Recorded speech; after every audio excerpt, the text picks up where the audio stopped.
During my more than 2 decades of writing liberal opinion articles for the Springfield News Leader, I received hundreds of pieces of hate mail and a few dozen death threats, some of which I always suspected were anonymously written by the editor of the newspaper. And I really can't say that those things don't bother me. They would bother anyone. I mean, anyone that tells you that they don't mind having hate mail sent to them is not being honest. But I finally reached the point of accepting that being hated is the price you have to pay for bringing up uncomfortable ethical topics in a public forum. If you're going to try to get the community to think about painful and controversial topics, there's a certain amount of beheading the messenger that's just going to happen. But there are a few of those letters that still stand out in my mind. One I received nearly 15 years ago. And every opinion writer gets hate mail, but I may be the only one you've ever met that actually got hate mail from a Catholic nun. We can be a little lighthearted about it now, but you know, in truth, I tend to take celibate faith community people very seriously. I think monks and nuns are oftentimes, though they're the brunt of cruel jokes and parodies, by and large, these are very bright, very well-read, educated people who are making tremendous personal sacrifices, and they have devoted their life to a cause about which they feel great passion. And this particular sister felt great passion to a cruel degree. The column that got Sister all hot under the habit was one that I'd written on the topic of abortion. For many Catholics and Evangelicals, there's simply no room in that topic for even a slight amount of disagreement. They see legal abortion as a virtual holocaust against babies in which nearly 1 million abortions take place in the United States every year. If you believe that a fetus is a person, then there's really nothing to compare with that. There's nothing else going on in the world that is as dramatically evil and wrong as the wholesale slaughter of 1 million babies a year. I mean, even King Herod would be put to shame under those circumstances. And we liberals have been poking fun at their hypocrisy now for 2 generations. We've pointed out a number of absolutely irrefutable weaknesses in their opposition to reproductive rights. And I realize this is review for all of you, but I just want to click off 3 issues. The first is that conservatives tend to be passionate about making access to abortion illegal, but they never are interested in criminalizing having gotten an abortion. They want to punish people that do it, but they never seek to punish the people who have made that choice. Now, the reason for that is the middle and upper class can always get an abortion. Just the price of a plane ticket. You can go to Canada, you can go to Europe, and we don't want to punish our own family members for having gone abroad to receive a procedure. So what they're really outlawing is the access of the poor, forcing them to exercise back alley, dangerous techniques. Secondly, conservatives get very excited about not allowing a woman to abort a pregnancy, but then they do absolutely everything they can do to avoid any public support for the child's health care, nutrition, housing, or education, as if their concern for the welfare of a child ends at the point of birth. Finally, if they really want to reduce the rate of abortion, we have always known 3 things that actually work to prevent abortions: contraception, sex education, and raising the standard of living of poor young women. Contraception and sex education work, obviously, because they prevent unwanted pregnancies. That's obvious. But the economic factor can be less obvious. What we saw during the dot-com boom in the 90s, when employment went up to about 100% and wages were raised because there was competition to hire employees, the abortion rate in America went down by over half, just because the economic circumstances of young women were improved. Poverty causes abortion because people are afraid that they cannot afford to raise a child. Now, the reason none of these obvious solutions have not been enacted is that we really have had difficulty finding a conversation partner on the other side of the issue that's willing to talk about not just outright outlawing access to abortion, but reducing the numbers. They don't want to reduce it, they want to condemn it outright as a matter of principle. The facts that expose their hypocrisy are irrelevant to them. Abortion is bad, and there are no circumstances, no economics, or practical life issues that can move that needle. Now, Catholics are opposed to contraception. They have contrived a theological reason for that policy, but the naked truth of it is that a higher birth rate swells the ranks of Catholics. Evangelicals and Catholics do not grow in number, by and large, by converting people. Their actual statistical growth in number is directly related to their birth rate. And so the Catholic Church's policy against contraception is a numerically self-serving policy. I wish there was a more noble reason, but there's not. And honesty compels us to just say it like it is. Now, evangelicals are opposed to sex education because they are convinced that it is not actually millions of years of evolutionary pressure to reproduce that causes young people to have sex. It is sex education. As if to say that without training, teenagers would never figure out how the deed is done. Now, that may say a great deal about their own sexual coming-of-age stories, but it otherwise flies in the face of rational thought. And here in the Ozarks, of course, we have the Assemblies of God world headquarters and their colleges, universities, and seminaries. And I've always believed that they are opposed to sex education because it could lead to education. But that's another matter. I told you I was going to be as diplomatic as I know how to be. What has had progressives' heads spinning like tops in the past several months has been the undeterred evangelical support for Donald Trump, even as dozens of women have come forward to report instances of not just sexual harassment, but pedophilia and even rape. Still, today, even after news of not just affairs, divorces, and flings with porn stars are a matter of public knowledge, but even today, evangelical Christians support Donald Trump at a rate of 71%. It seems inconceivable that the religious right, both Catholics and evangelicals, could possibly still support him. But it boils down to this one issue. It is about abortion. Trump is appointing judges that are anti-abortion, and he is showing up, either by video or in person, at their pro-life rallies. And sadly enough, he has revealed that absolutely everything else, every other ethical issue that Protestants and Catholics ever talk about, morality, ethics, piety, nothing compares to their commitment to being anti-abortion. So that it really has become true that as long as Trump keeps supporting conservative judges, he really could go out on Fifth Avenue and shoot someone, and evangelical Christians would still stand and cheer for him. It must be said that neither Catholics nor evangelicals are homogeneous communities. There are astonishingly insightful moral voices in both the Catholic Church and in traditional Christianity. They are loudly protesting the move towards what amounts to a Christian theocracy.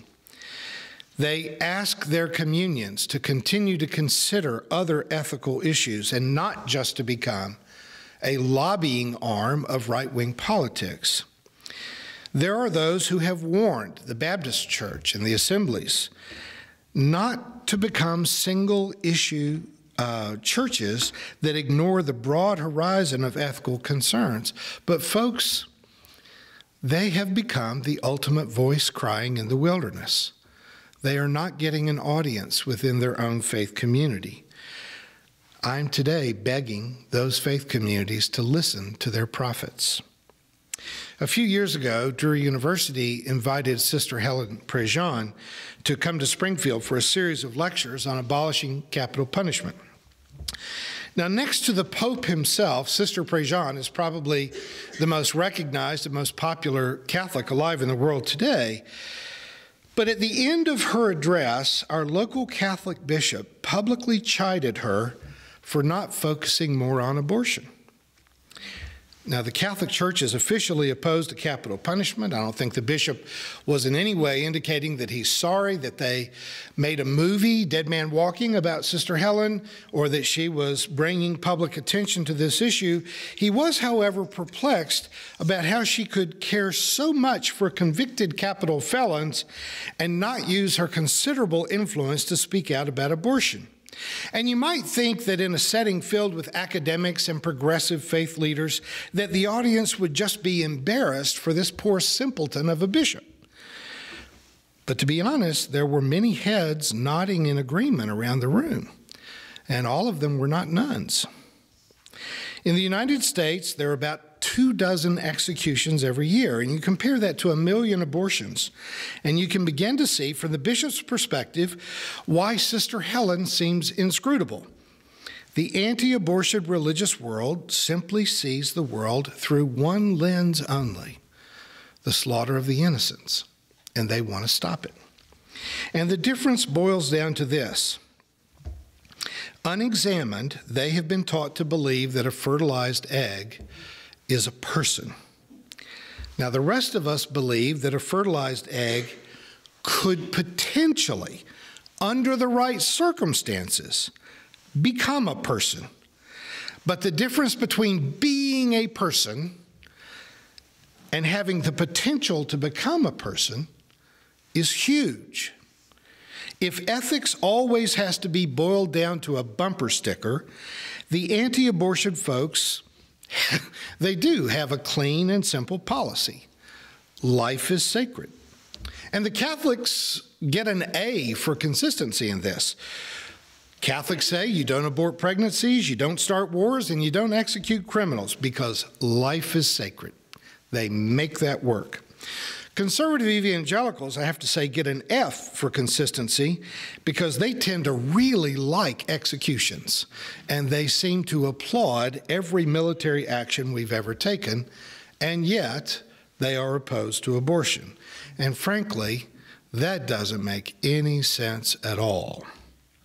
Now, we feminists and progressives stress individual freedom. We insist that a woman has a right to choose, to make decisions over her own reproductive life. But folks, if I could challenge our convictions just a tad,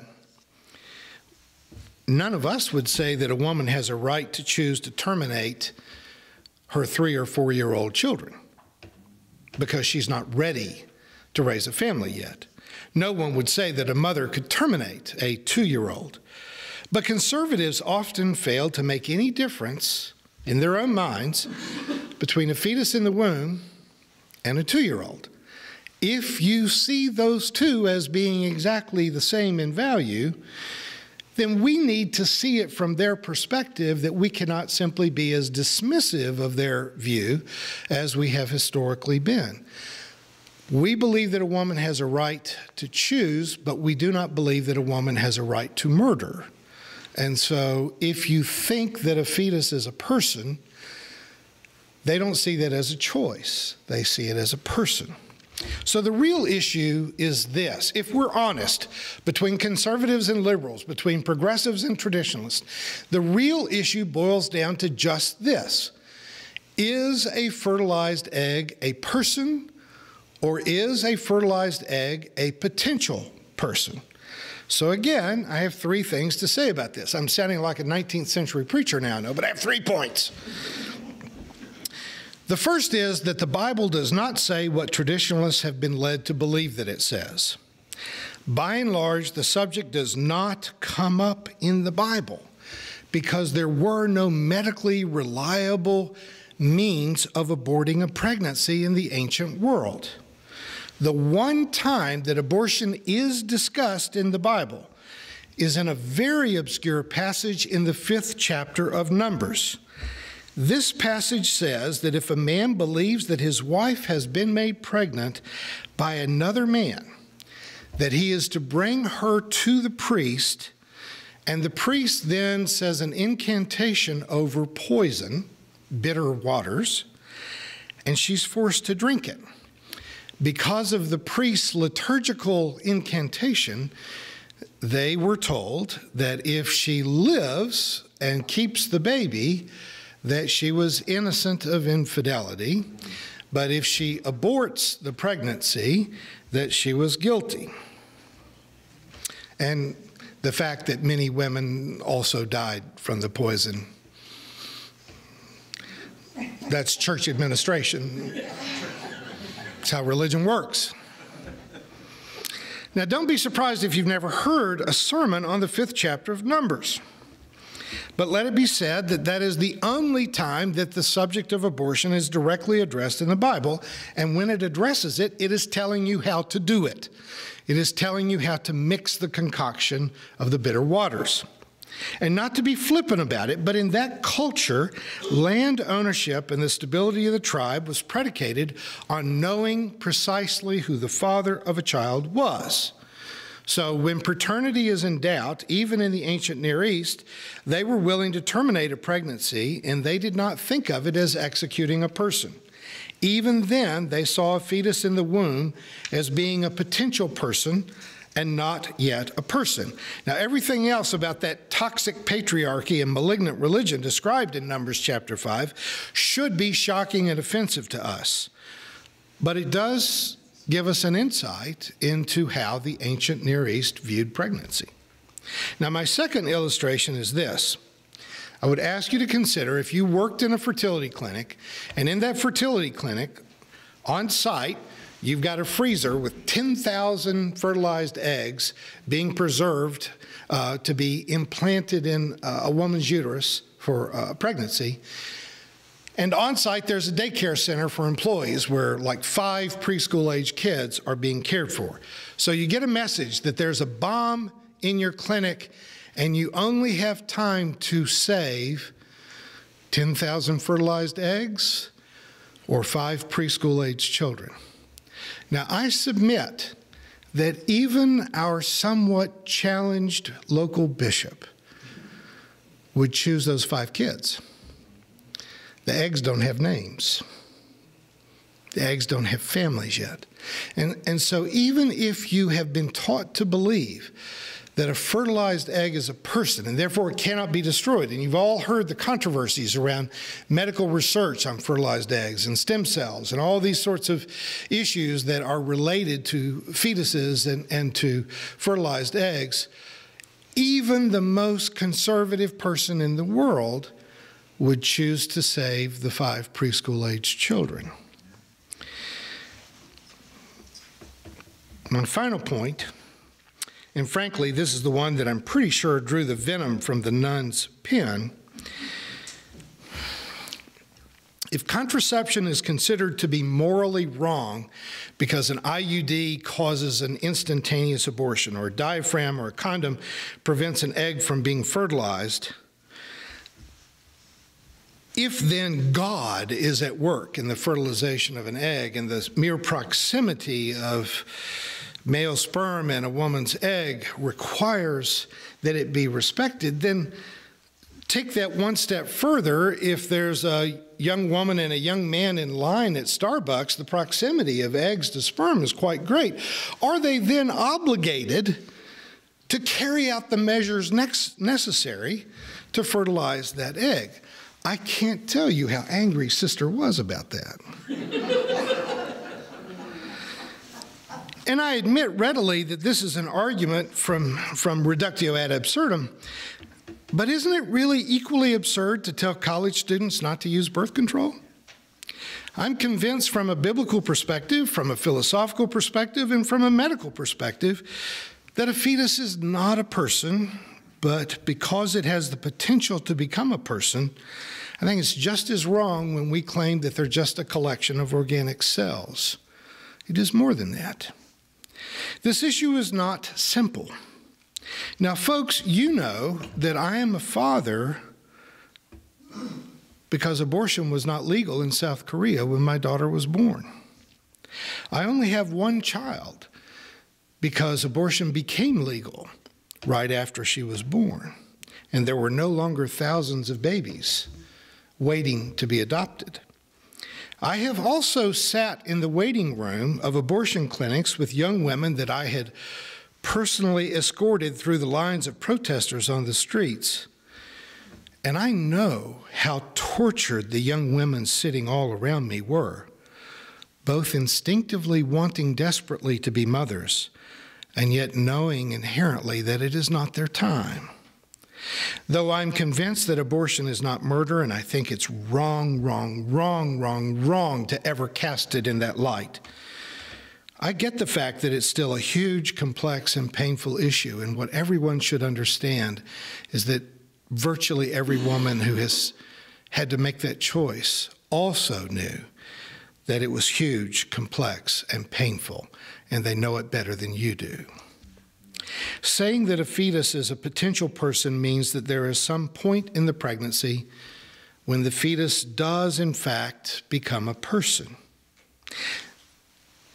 We rather blithely talk about being viable outside the womb, that a fetus becomes a baby at the point of viability. But, you know, with advances of care in premature births, the point of viability is a moving target. It is anything but known. Babies now, 2018, born after just 25 weeks, can survive with relatively few physical challenges later in life. The first child baptized in this building was one of those babies born in the 25th week of life. And I can tell you she is a remarkable little human being, small for her age, but bright, with no impairment of vision or hearing or intellect that you think of with preemies. She's a beautiful, normal child, just compact. What I'm trying to say to anyone who hears this message, who is adamantly opposed to reproductive rights, is that I personally feel a lot of what you feel. I understand the gravity, the anguish of this issue. What I'm begging of you is for you to try to hear our perspective, that a potential person isn't a person. And we really must pull back the lens of ethical deliberation to see that we can't base everything in the world on this one issue. A president who sends insulting tweets at a nuclear-armed and massively insecure sociopath could result in the deaths of millions and millions of people.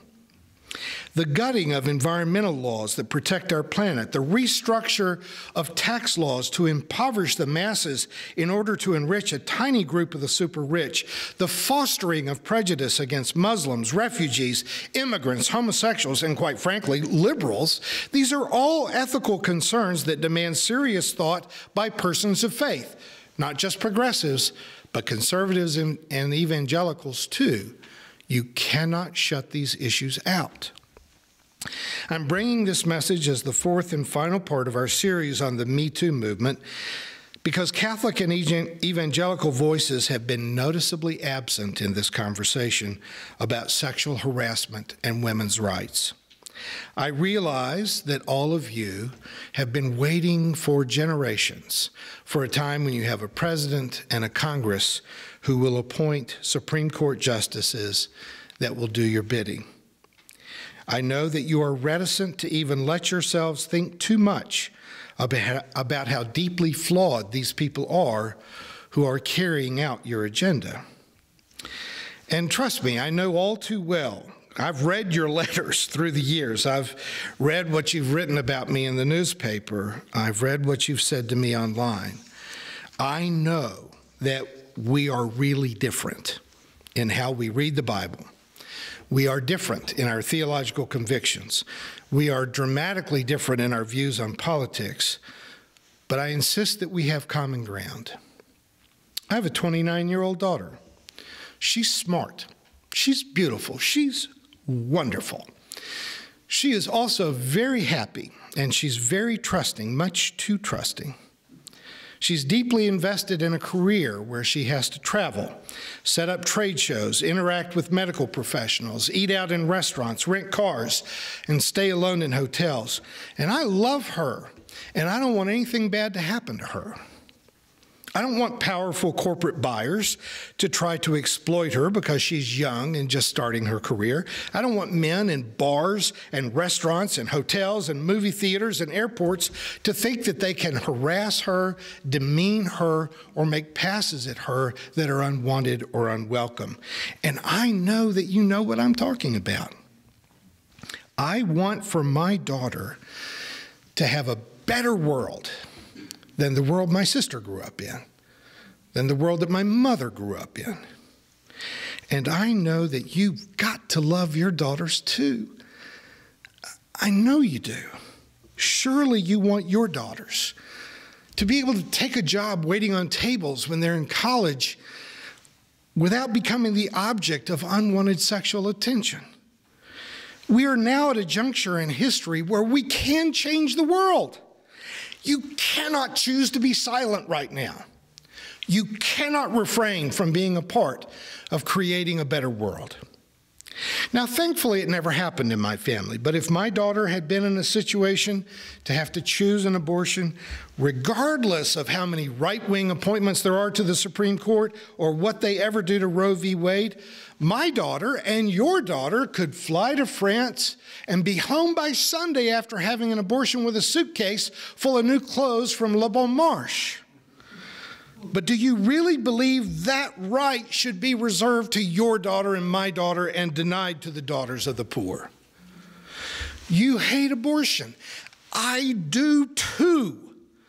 But you must know that you do not have the right to impose a lack of choice on the poor that is not imposed on the middle and upper class of families in America.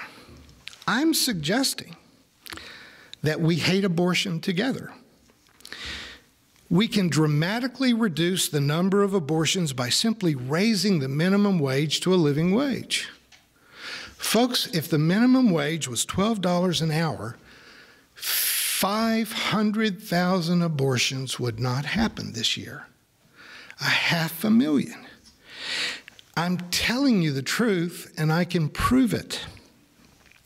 If you consider that contraception access and sex education were possible, if you would get to the point of seeing the advantages of that, we could reduce the number of unwanted pregnancies by another 250,000 a year. Now, years ago, when I was this is going to be hard for you to believe, but I was a very brash and outspoken graduate student. There was a dear, sweet Baptist Sunday school teacher that lived down the street from the First Christian Church in Russellville, Kentucky. And she said to me, "Roger, sometimes you can be so right that you're wrong." There are times when you can defend a powerful and important conviction in such a way that you do more damage to your cause than help.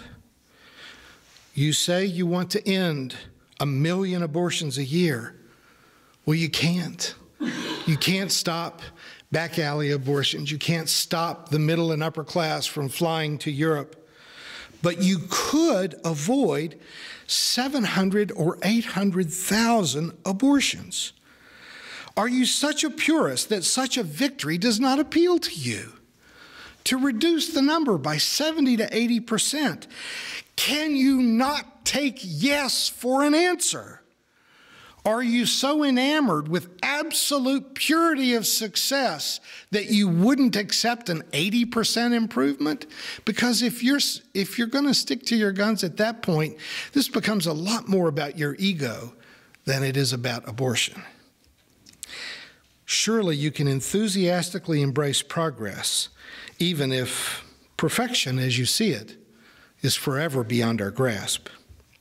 Honestly, we don't really have a shared view of Scripture, of theology, of salvation, or the afterlife. But we do have this. We both love our daughters. And if that isn't enough, then damn you anyway.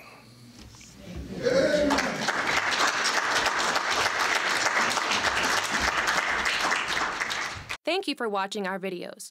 We are entirely dependent on the donations of our listeners and members. We hope that you find this content to be important enough to help us to keep offering these videos to the public at no charge by becoming a regular contributor. Please click on the donate button on our website at www.spfccc.org. Thank you for your support of progressive religious programming.